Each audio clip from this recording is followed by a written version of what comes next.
Привет, Привitania. So, did you know that Belarus is the least visited country in Europe? And a question I get all the time is it safe to visit Belarus? So today's Tip Thursday, that's the question I'm going to be answering. I'm Connor Klein. This is the Czar Experience. Let's drop another video.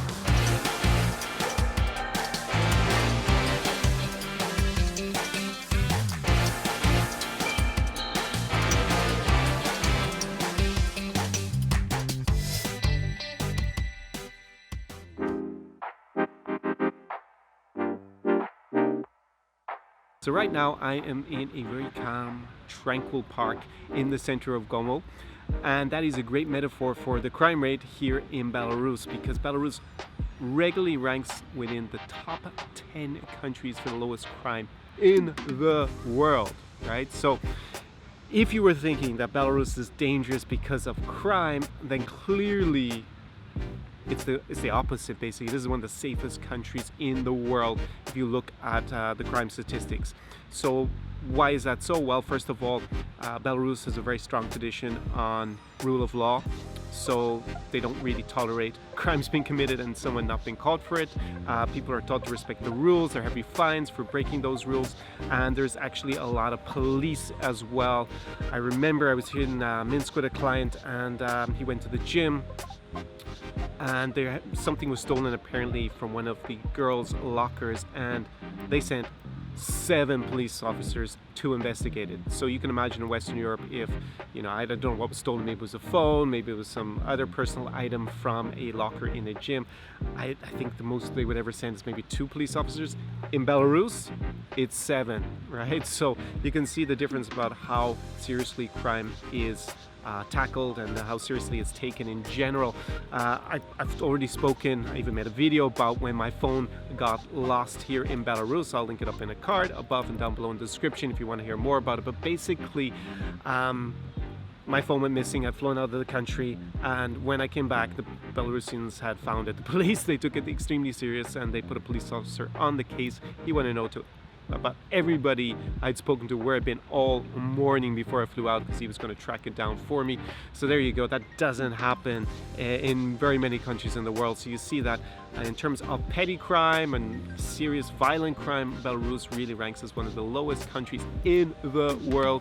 So in my experience in Europe, this is definitely ranking in the top 3 safest countries that I've been to on my travels, and I've been to all 50 countries in Europe. So take it from me, on the crime level, Belarus is extremely safe.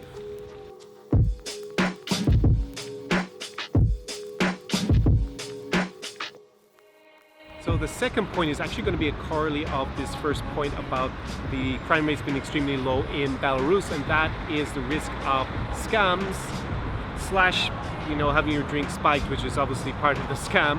And I've talked a lot in my videos about Ukraine and how these risks are extremely high there. And in fact, the US government has actually had a warning from a few years ago about this city, Gomel, about romance scams, and you've been drugged or being assaulted as a result of women that you meet online. Now, of course, these scams do exist to a certain extent in Belarus, like I outline a lot about them in my videos from Ukraine. So they can run the gauntlet from just a girl wasting your time and wanting a free meal, all the way up to being in a club with 2 big burly bouncers demanding that you pay a bill of over €1,000, when obviously what you ordered, or the girls actually ordered, who would encourage you to go there, is not remotely that price level at all. Now, I've never heard of that extreme level in Belarus personally. Now, there are a few scams I've heard from friends and clients, attempts of very minor stuff, like I said, having your time wasted in a restaurant, up to maybe some girl asking you to buy her something on a first date. So that's as far as I've seen it go here in Belarus. And my experience, my friend's experience, and my client's experience here is that it's just a tiny fraction of a safety concern compared to Ukraine, maybe Ukraine or Russia. So overall, as I said, the Belarusian police take these things extremely seriously. So something like having your drink spiked, being unconscious and robbed, I cannot imagine that the Belarusian authorities will not take this extremely seriously, and the police will hunt down the perpetrators. And romance scams are probably not so common in West Europe and North America. Not a big issue, at least. They are probably just slightly more here than you're going to be used to. Maybe you should be used to in your home country, but definitely nothing like the danger level that comes with such endeavors in neighboring Ukraine and Russia.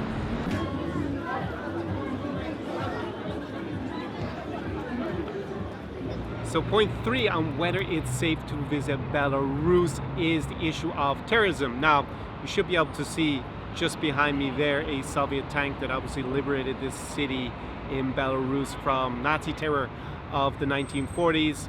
But you're probably more concerned about a different type of terrorism that is, of course, generally Islamic terrorism that afflicts Western Europe in particular. Now, Belarus has actually had a terrorist attack in the last decade. It was in 2011 on the Minsk metro.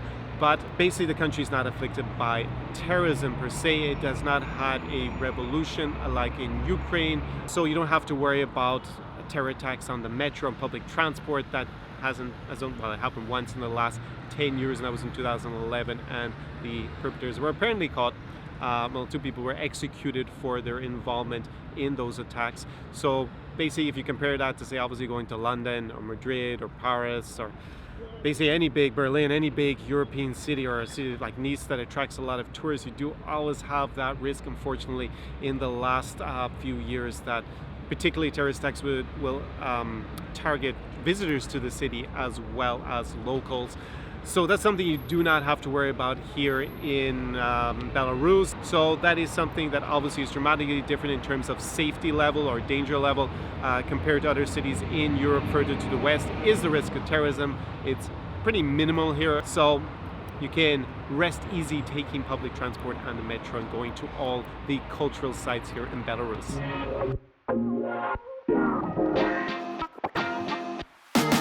So the next safety concern that you probably heard about Belarus is radiation. Now, this is not some sort of nuclear Holocaust zombie parallel universe in Eastern Europe. There are no mutants here with animals with 2 heads and 6 limbs and whatnot, right? That doesn't exist in Belarus or actually anywhere in any of the region, also in Ukraine where the nuclear accident took place, which is just across the border from more or less here.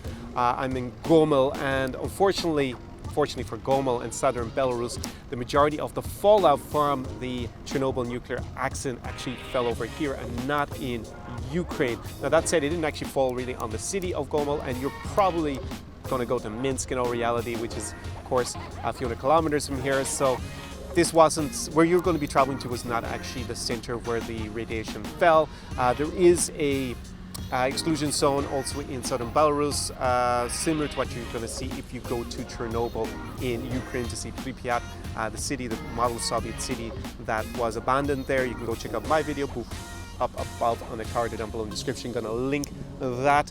So radiation, where does this concern come from? Well, obviously you've probably been watching this series about Chernobyl on TV. But actually the British media in particular have a lot of articles talking about how dangerous the dairy produce is from Belarus, how it's all radiated. And I would take all those stories with a pinch of salt, because Belarus actually exports its dairy produce to a lot of countries around, obviously a majority to Russia, but also into the European Union. And I'm pretty sure that if it was super radiated, they wouldn't be able to get it in for any significant amount of time, because obviously the use health standards on agriculture are pretty high. So I would take all that kind of media sensationalism with a pinch of salt, along with a pinch of a lot of other things, and I would not be worried about that. Remember that the Chernobyl accident took place in 1986, and whilst it did affect the local population here terribly, just in the aftermath, I even remember growing up in Ireland that we had associations that would help children from Chernobyl, and basically it was actually children from here in southern Belarus. That was 33 years ago when I'm shooting this video, and whilst there was a spike in cancer-related deaths in the aftermath to the accident in the region, that is not the case today. I wasn't able to get government statistics on actually the radiation levels, but if you go and look at my video from Chernobyl, where the actual plant is based and has now become a big tourist attraction, you're going to see that actually the radiation levels in nearly all of it are pretty low, and that's actually where the accident took place. Never mind a city that's a little bit away, like here in Gomel, and considerably away, where you're going to travel to most likelihood in Minsk. So whilst it did obviously have a big impact exactly at the time and in the years afterwards, today, 33 years later, it's like a tourist attraction. People live there, there's soldiers living basically 2 weeks on and 2 weeks off at the power plant in Chernobyl, and obviously local people here live all year round and they don't die in their droves from being radiated. There's no one glowing green if you come here to Belarus. There's no people with 6 limbs walking around regularly with their cousin who has 2 heads, that kind of stuff. So forget all those kind of scary stories and sensationalism. I personally would not be worried about undue radiation levels if you're coming here just for a visit. It's not going to make any difference whatsoever. So radiation in Belarus, just sensationalism.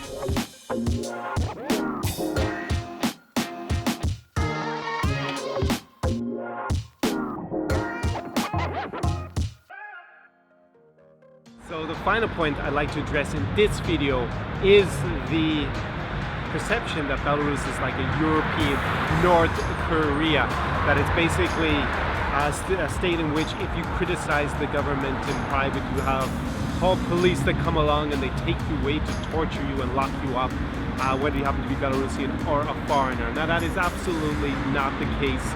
This is not North Korea. I can understand North Korea, obviously it's a very different regime to what you have in Belarus. Belarus is known as the last dictatorship in Europe.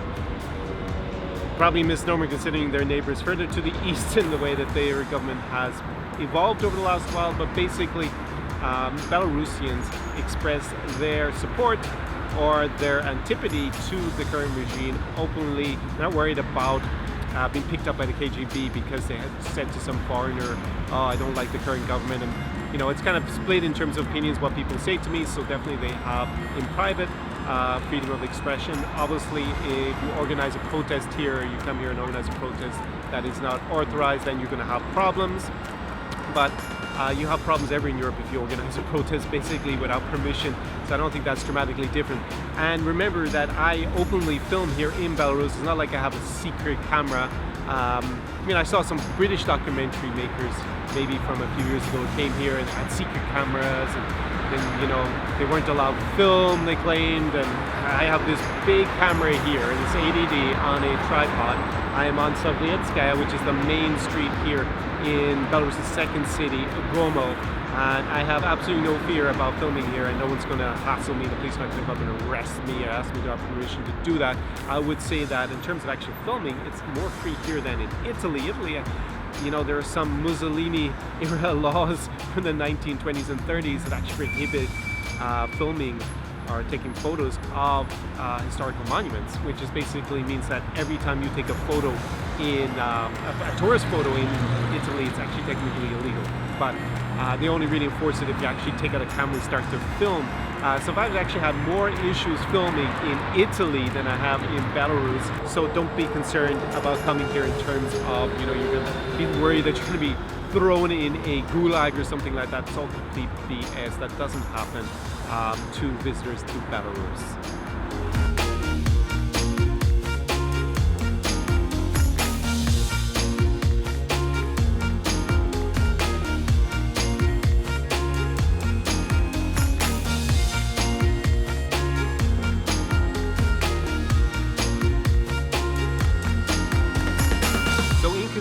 I would rate Belarus very safe to visit in comparison to other countries in Europe. I visited all 50 of them, and this is definitely one of the safest. And Belarusians are just so welcoming to all visitors, in my experience, my friends' experience, and my clients' experience, regardless of nationality, skin color, sexual orientation. If you've heard any rumors like that, in our experience, in my experience, absolute BS. Don't be scared to come to Belarus. So you're at the end of another video with me, Connor Klein, the Czar Experience, and I have a question for you. What are you planning to do next weekend? Because you could be here with me in Minsk in Belarus. I'm actually about to leave Gomel tomorrow and go and meet some clients up in Minsk, the capital. And if you've been watching this video and obviously a lot of my other videos, you may be wondering, how can I, Connor, live the Czar Experience? And that is something you have to take the first step on, and that is to write me at connorklein@czarexperience.com by email, or reach out to me on Instagram. My handle there is Zar Experience. And then what's going to happen is I'm going to send you a questionnaire. You're going to answer those questions.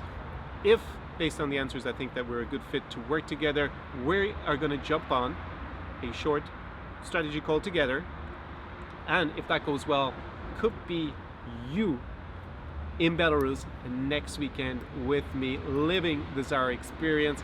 Now, the Zara experience is not for everybody, and I've been seeing that pretty much in the last month or two in my videos, because I realize with the more and more viewers that I speak to reach out to me, exactly the kind of person that it's for and exactly the kind of person it's definitely not for. So if you are someone who is like, let's face it, in their 50s or 60s, bald, fat, doesn't take care of themselves, cannot get women in your hometown, and you think that you're going to come to Eastern Europe and there's going to be a bevy of hot 20-year-old Instagram models waiting for you on the tarmac, you are delusional, and that is not the Zara experience. You're actually going to have to work. I can invite, of course, the environment and the coaching and the entire experience of coming here, but you're still going to have to do the work. That is a fantasy that many unscrupulous dating agencies, marriage agencies, dating sites, whatever, matchmaking services will entertain for you, and they will relieve you of your hard-earned cash to entertain that fantasy. Believe me,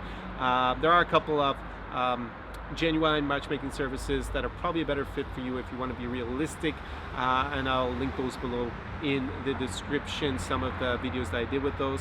So if that is what you're coming to Ukraine for, or Belarus, then just there's no point in writing me unless you want me to vet some of your correspondence. I have helped some of those people who have reached out to me in that way and saved them a lot of money and stopped them from being scammed. So that is something that if you're wondering about, you could reach out to me with an email, but you will not be living the Zara experience here with me in Eastern Europe. Equally, if you are interested in coming to Eastern Europe and just basically banging a load of girls, like not interested in quality, only interested in quantity, so basically anything above a whale you are interested in sleeping with, then please do not write me. There are other, to be honest, charlatans, a lot of them in my opinion, pickup artists on the internet. You can find them on YouTube, and they are probably a better fit for you if they actually happen to be able to give you a good experience when you show up and they're not completely faking their videos with the editing. But basically that's not the Zara experience. Like it's about quality over quantity. I only want to help clients who are interested in meeting beautiful women, intelligent women, just women of higher value than just coming here and trying to get a lot of notches under your belt. Fair play to you if you want to do that, it's free world, but it won't be with me. So if you're not interested in quality, then again, don't write me. There are other people on the internet who will relieve you equally so of your hard-earned cash or your money, and maybe they'll help you with that. I'm not entirely sure. Some of them are, I'm sure, are pretty honest, but a lot of that industry is complete charlatans. Haven't dealt with some of the individuals involved, but go check them out. Do побачення, до свидания. See you in the next video. Zara Experience.